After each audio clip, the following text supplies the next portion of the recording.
Hi, I'm Jeff Gearhart, CEO of Priority Living and coach of the Masters Program.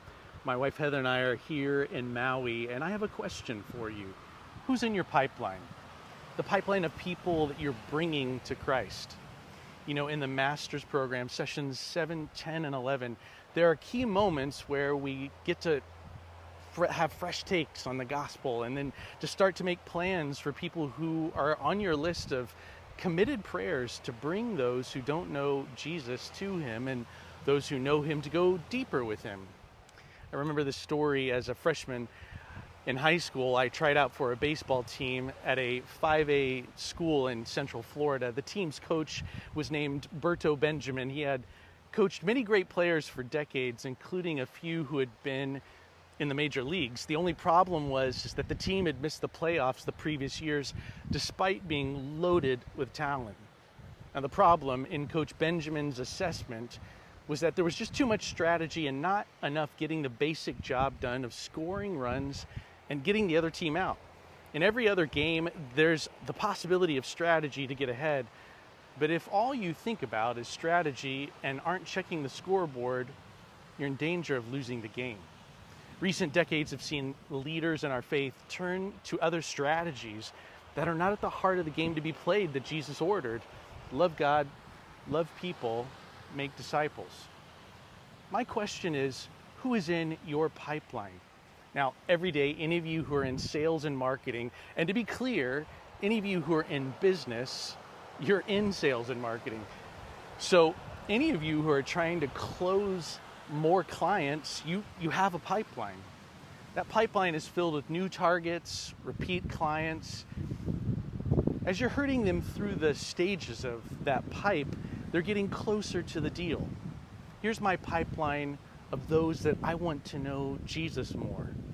A 31-year-old former NFL player, a retired former colleague, a wealthy friend living in the Central California coast, a genius Israeli engineer. There's a marketer in London and a marketer in New Jersey.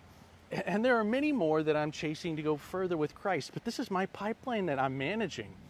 Now, while I didn't name any of my 6 targets, they're being prayed for, and I'm talking with them, hoping Christ will draw them in while I continue to represent Christ.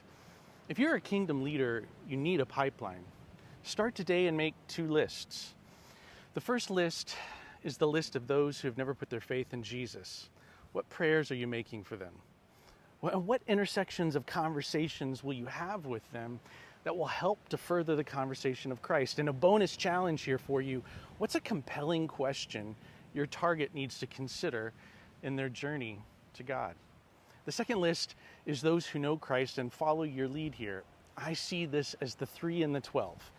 I think you can lead 12 people in any one setting to have spiritual conversations about Jesus and lead them to implementation of following Christ deeper. But in every group of 12, 3 take what you're doing very seriously, just like Peter, James, and John of Jesus's group. Now, there were the replicating leaders. Your group of 12, lead as many of those as you can. Find the 3 that get extra from you in each group to go further. They're the stallions in the mix that need to be fed. My friend Joey Goss and I started a TMP group in Dallas-Fort Worth a few years back, and the 12 and 3 held true. This cohort of TMP members that finished together was one of the best I've ever seen. It is filled with guys who I believe aim to serve Christ for the rest of their lives actively. But within that group, 3 of them stood out to take on more. Aaron Mummert, Stanton Williams, and Jonathan Witt are now directly replicating our work together. Now, this is just one example of many groups with whom I get to lead, a pipeline that's going further because of my passion for business leaders becoming kingdom leaders. Your passions are yours. Now, figure the strategy out to advance the gospel and the passion that you've got alongside of God's providence. So get your list out and don't let the strategy be the most important thing. Make the eternal scoreboard of souls be your primary measure.